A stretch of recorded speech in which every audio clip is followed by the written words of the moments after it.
सुप्रभात बच्चों। आज 10वीं कक्षा में वाक्य रचना की दृष्टि से वाक्य के भेदों पर चर्चा होने वाली है। तो इसमें सबसे पहले तो आपने क्लास 9 में अर्थ की दृष्टि से वाक्य के भेद पढ़े थे।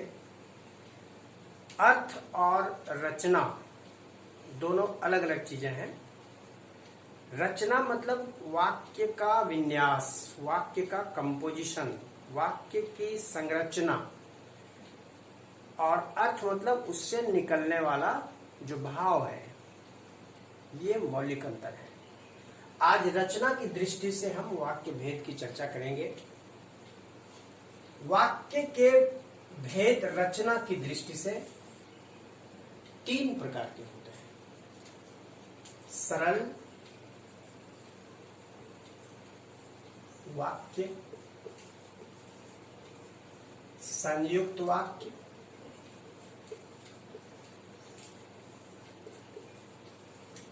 और तीसरा है मिश्रित या मिश्र वाक्य। अंग्रेजी में इसे सिंपल, कंपाउंड और कॉम्प्लेक्स सेंटेंसेस कहते हैं। अब इसमें वाक्य में आपने देखा होगा, पिछली कक्षाओं में भी आपने पढ़ा कि वाक्य में क्या होता है, एक उद्देश्य होता है और एक विधेय होता है। उद्देश्य में जो मुख्य बिंदु होता है वो क्या होता है, कर्ता या मुख्य पद।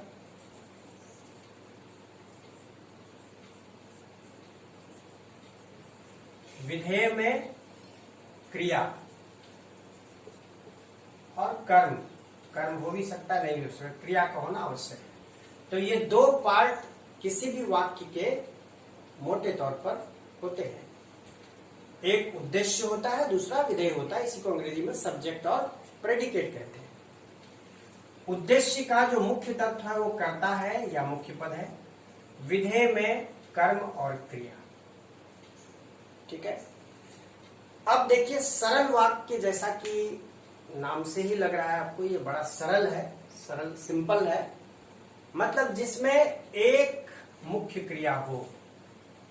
जिस वाक्य में सिर्फ एक मुख्य क्रिया हो वह वाक्य सरल होता है। सरल मतलब ऐसा नहीं कि जो छोटा वाक्य वो सरल होगा, जो बड़ा वाक्य है वो संयुक्त या मिश्रित होगा, ऐसा दिमाग में नहीं रखना है।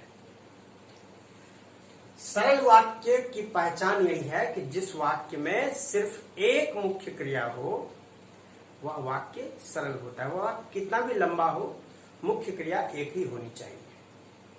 अब आपके दिमाग में प्रश्न उठता होगा कि ये मुख्य क्रिया क्या होती है। मुख्य क्रिया वह शब्द है, वह क्रिया शब्द है जो उस वाक्य के मुख्य कार्य की सूचना देता है।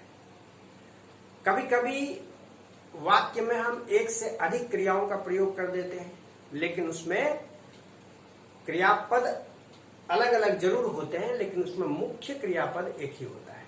जैसे वह खाकर सो गया। अब खाना और सोना, इसमें 2 क्रिया है।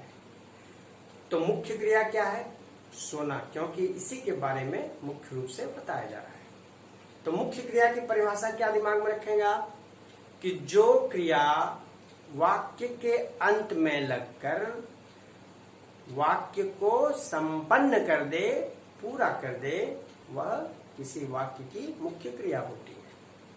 ठीक है। तो ये जो मुख्य क्रिया है ये एक ही जिस वाक्य में है वो सरल वाक्य है। क्लियर। सरल वाक्य में एक ही मुख्य क्रिया हुआ करती है। इसको आप नोट करें। सरल वाक्य में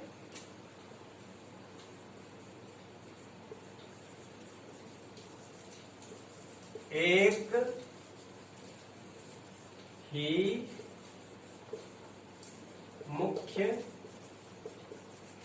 क्रिया होती है।